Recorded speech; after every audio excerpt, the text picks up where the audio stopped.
नमस्कार मित्रांनो, आज आपण एक खूप महत्त्वाचा विषय समजून घेणार आहोत.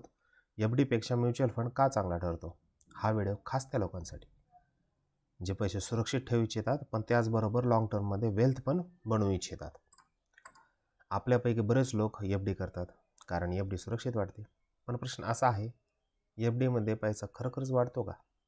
आज आपण एफ-डी आणि म्युच्युअल फंड यांची सोप्या भाषेत तुलना करणार आहोत.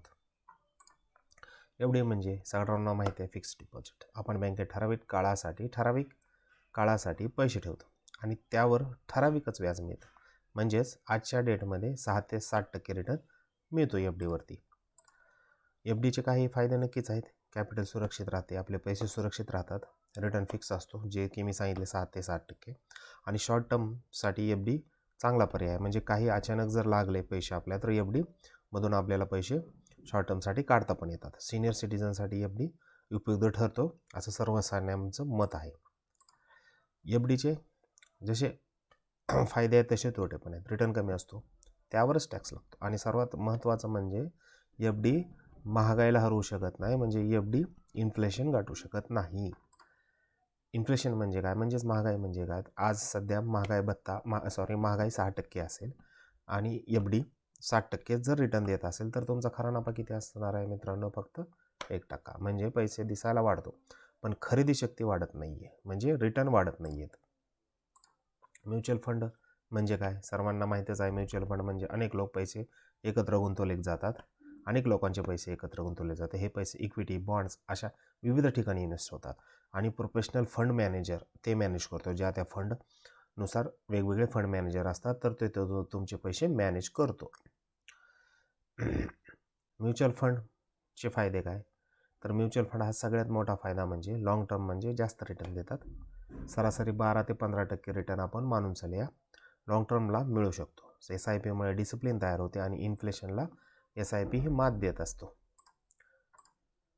म्युच्युअल फंडचे तोटे. म्युच्युअल फंड मार्केट लिंक्ड असल्यामुळे शॉर्ट टर्ममध्ये रिस्क असतो. मार्केट चढ उतार करतो, म्हणून पेशन्स खूप गरजेचं आहे म्युच्युअल फंडमध्ये. पण लॉंग टर्मसाठी म्युच्युअल फंड बऱ्याच रिस्की कमी करतो.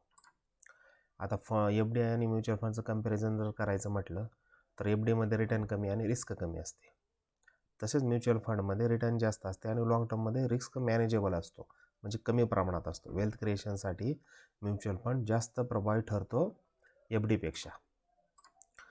एक्झाम्पल बा, गुंतवणूक 1 लाखाची दिसते तुम्हाला, कालावधी फक्त 10 वर्षाचा आहे. एफ-डीला 7% धरून चाला, आपण 6% म्हणतोय, 7% धरून चाला 1.9 लाख होतात. म्युच्युअल फंड कमीत कमी 12%ने आपण काढलं तर 3 लाख प्लस होतात. पण 15%ने काढलं आपण तर त्याच्याहून जास्त राहतो आणि कालावधी जर जास्त असेल तर हा फरक जास्त दिसतो. लक्षात घ्या. बिगनर म्हणजे जे नवीन आहेत, ज्यांना गुंतवायचं आहे म्युच्युअल फंडमध्ये किंवा एफ-डीमध्ये, तर तुम्ही SIPने सुरुवात करा.